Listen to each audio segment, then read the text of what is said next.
Hello, hello, and welcome back to Temptations Ballad. We're just... I don't know, the jousting tournament? Not joust... Things are starting. Yes, I don't... They were interrupted by a choir of trumpets from the viewing towers. The grand fanfare of instruments was punctuated by a wave of applause as an announcer stepped forward on the stage. He spoke into a small arcane crystal charged with an amplify spell, his voice reverberating clearly across the entire arena. Ladies and gentlemen, I welcome you all to the Axia's annual Firefly Festival. Artemi craned her head to see into the tall viewing tower. She noticed an uncharacteristically young woman sitting amongst the older nobles. The woman was hardly older than Artemi herself. For a moment, the two of them locked eyes. A cold intrigue flashed across the woman's face as she stared down at Artemi from the tower. Their attention was turned back towards the stage as the announcer continued speaking. This year, the city would like to give special thanks to House Osmia. I hope that's right, for their generous contributions and organization efforts for the Firefly Festival. The passing of our late king and queen had left the city in a somber disarray. There would be no festival had the Honorable Lady of Osmia not stepped in. A hollering applause rang through the crowd. The noble woman stood up and gave the audience a polite curtsy before quickly returning to her seat. Artemi noticed that many of the nobles around the woman scoffed and side-eyed her with disdain. The woman paid them no mind and merely nodded at the crowd with her head held high. And next, our very own Prince Cassius would like to have a few words with everyone. A round of more subdued applause echoed through the arena. Many people perked up with interest at this first public appearance of the prince. From the back of the viewing tower, a short, lanky young man stumbles forward and was clearly on the verge of hyperventilating. The young man shakily took the stage with a nervous shudder. He glanced down at a handful of poorly concealed note cards before addressing the crowd.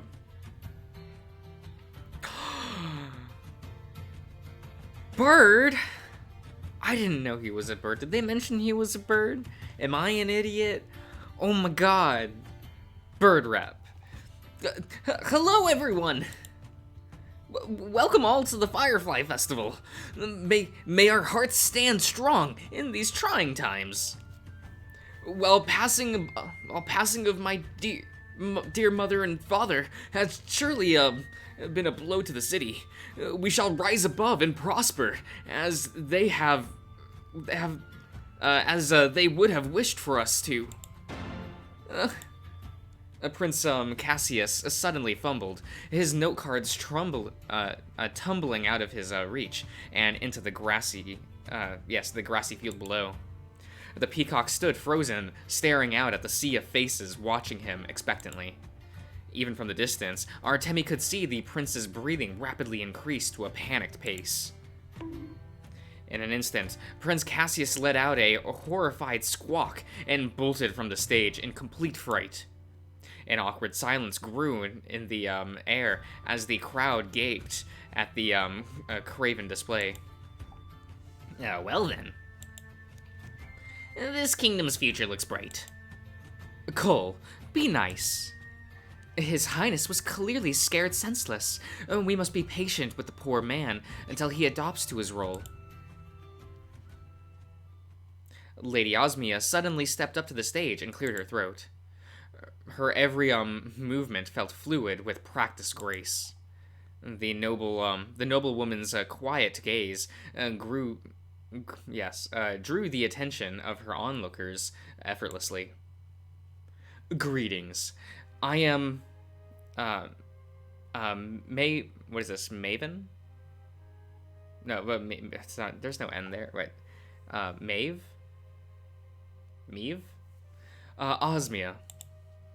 In stark contrast to this prince's stuttering, Maeve's voice flowed like smooth silk. As organizer of this year's Firefly Festival, I would like to thank the city and its people for this day of celebration. The first day of the festival is meant to celebrate the present moment. May the fire of competition fuel your spirits during the jousting and brawling tournaments. I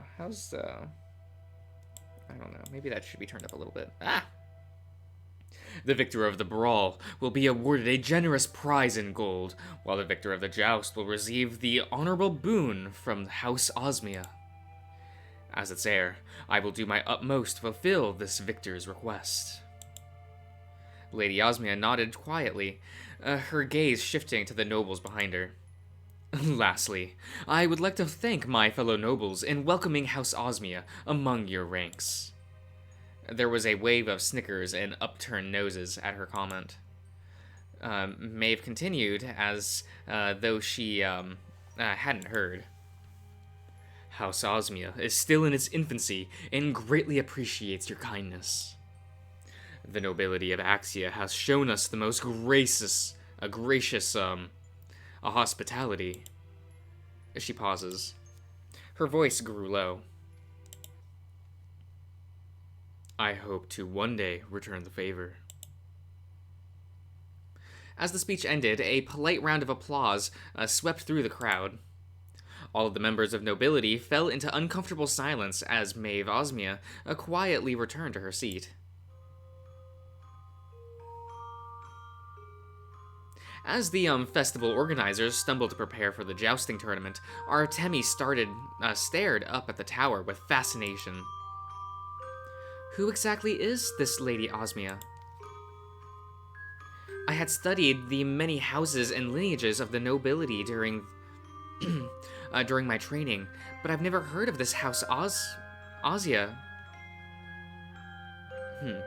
until recently. Calder cleared his throat loudly with a self-important grin. I believe I can enlighten you on this topic. House Osmia is a relatively new addition to the nobility, hailing from the uncivilized exterior farmlands outside the city walls. They specialize in druidcraft and have grown rapidly since the disastrous locust famine many years ago. Calder sighed and shook his head with a hint of disgust. Druidcraft is such a barbaric class of magic, compared to Axia's trademark wizardry, but I suppose it does have its uses. Thanks to their techniques, the city was able to quickly recover from the famine. Osmia's farm now produces 70% of Axia's food and crops. Even the most prestigious of nobles would be hard-pressed to be on their good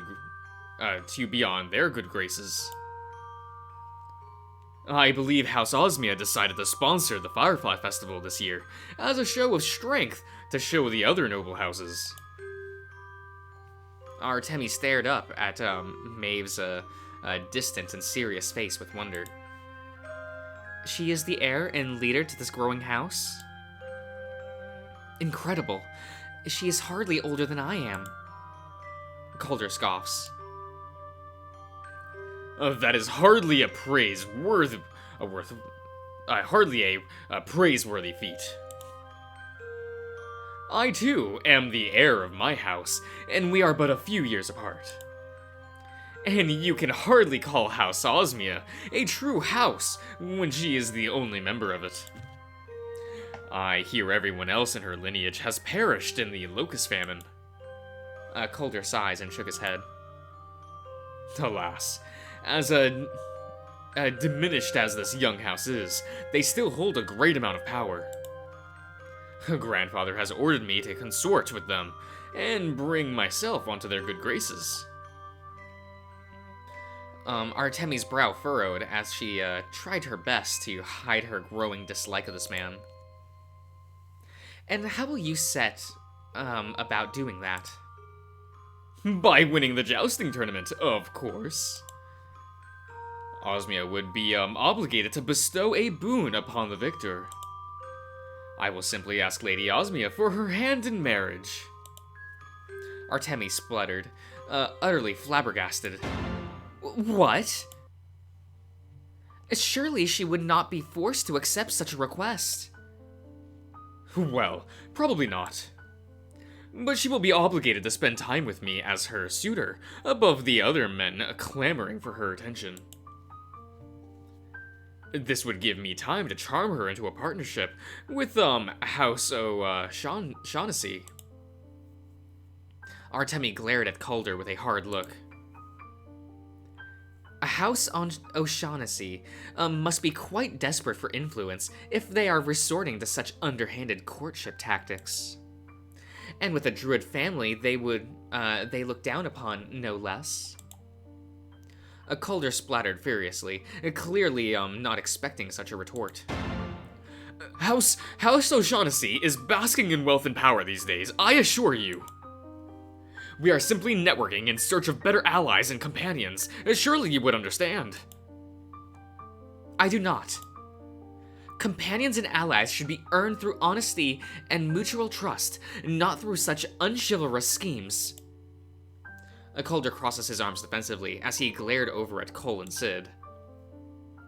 Oh, and what methods did you use to find those layabouts? Did you pick them up off the side of the street or something? Actually, we got thrown in jail together. And then we gambled in an illegal fighting ring together. And then we tore down the illegal fighting ring together. Okay, no. That part's on you. Nobody else here is gonna smite a building into rubble. What? The Creator's Chosen cannot be seen with people like you. Artemi glared at the older hyena coldly. I would take them over your dishonorable ilk any day. And something in Calder snaps at her words. He whips his head around, towards Agatha desperately. You, enchanter! Surely you can see the ridiculousness of the situation. What? I'm just eating breadsticks in a corner, man. Don't drag me into this.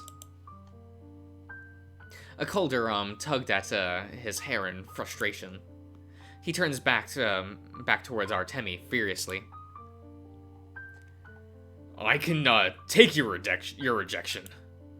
But the fact that you would place these low-born scum over the likes of me is an insult I cannot stand for. He shot a venomous glare towards Cole and Sid. A filthy mage who denies his own gift, and an utterly ordinary peasant void of talent and status. Don't make me laugh.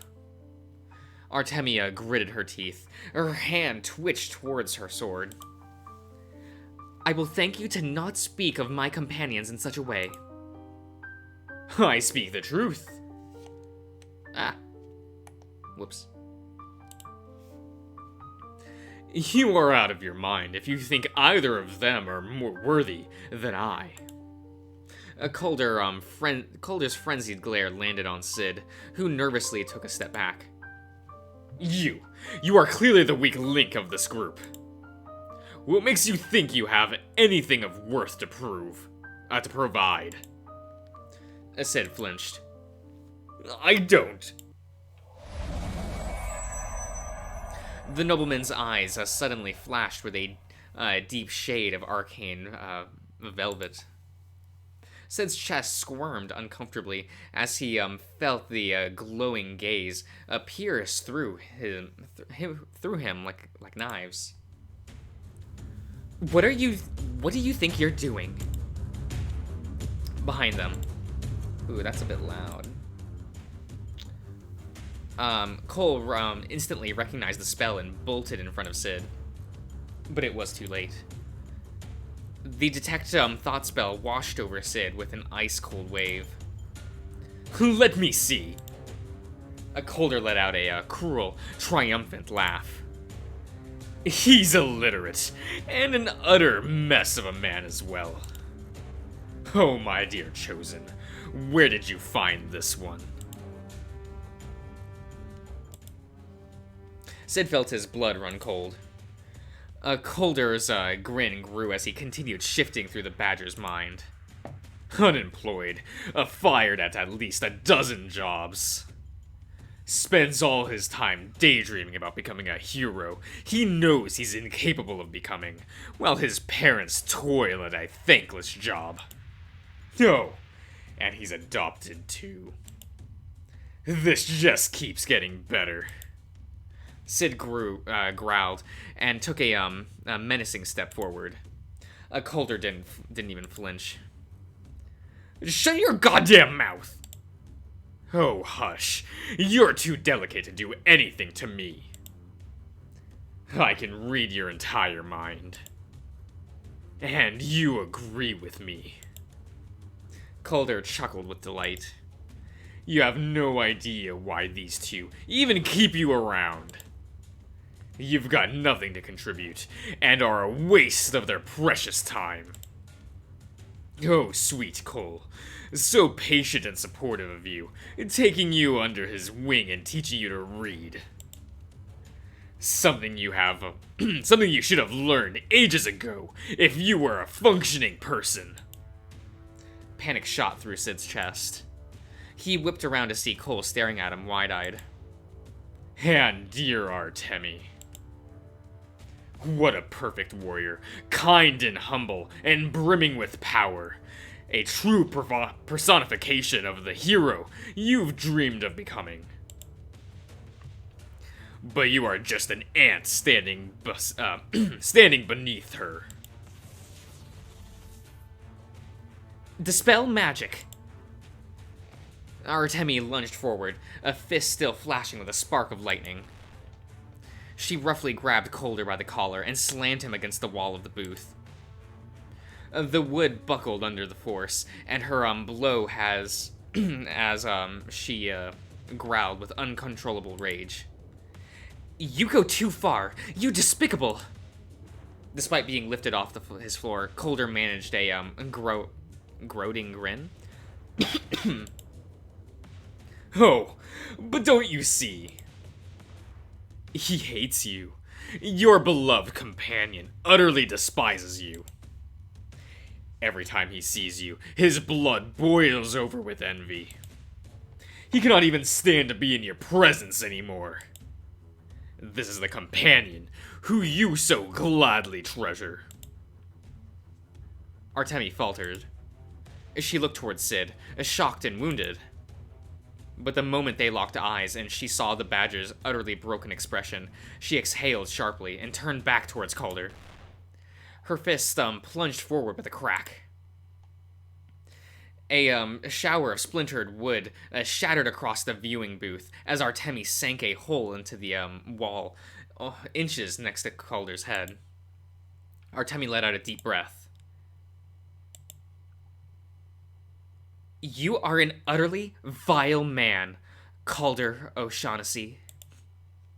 Give me one reason why I shouldn't beat you senseless. Calder's brave face was shaken after nearly taking an armed fist to the skull, but he managed a confident sneer. No, my dear chosen. There we go. Have you forgotten who you are? What would the church do when people find out that the Creator's chosen is an untamed brute who terrorizes the weak? Oh, the shame you would bring upon your dear bishop of a mother. Artemi froze and looked up. The entire arena was silent, all eyes trained on their little booth in the corner. Thousands of shocked spectators, from commoners to nobles, watched Artemi hastily retract her fist from the wooden wall of the booth with a child caught red-handed. Okay. She glared at Calder's smug face, a voice dipping low.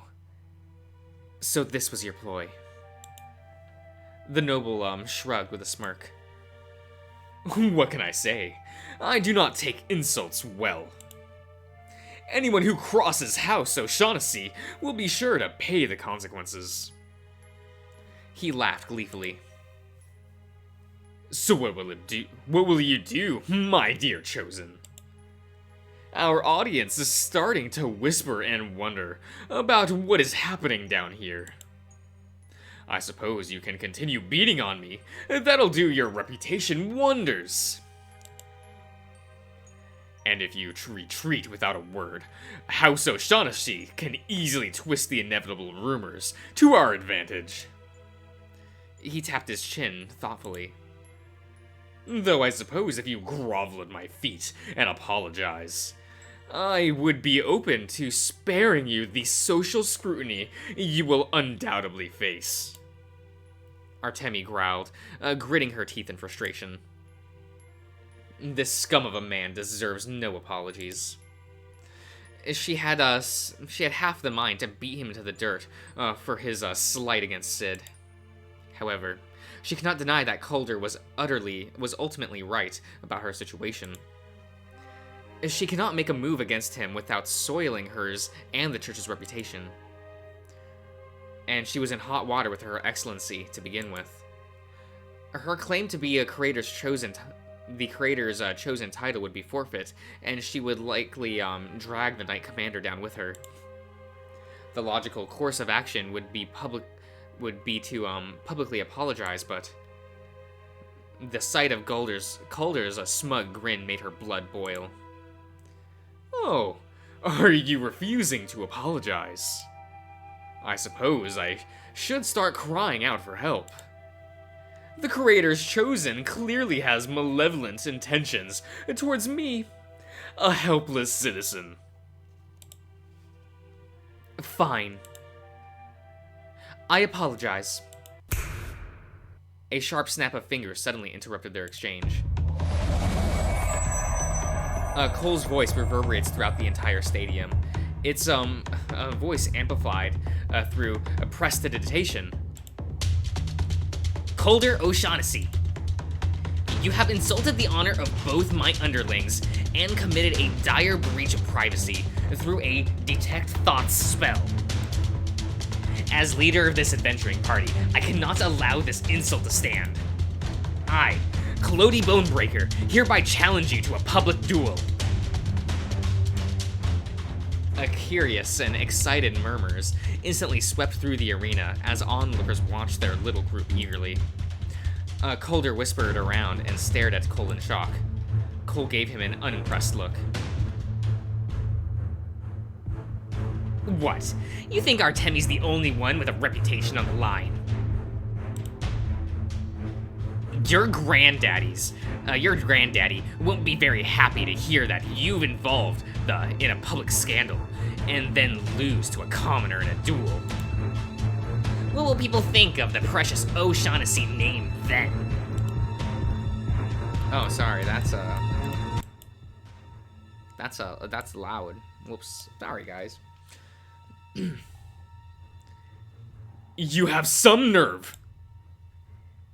Took the words right out of my mouth, buddy. You violated my lackey's mind and then pinned my other lackey into a social suicide. I ain't about to let that slide. Unlike you, foppish noble, we bonebreakers take care of our own. I will crush you. Calder faltered for a moment before sneering. Fine. I, Calder O'Shaughnessy, accept your challenge.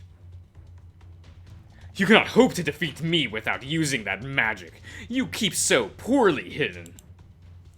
Say goodbye to your little secret. I, for one, will not be losing to a fraud. Cole's grip on his lute tightened. We'll see. Okay. I think I'll end the part there. So I guess next time we'll see Cole and Calder's duel, as it were. I'm excited to see. I'll see you around, guys.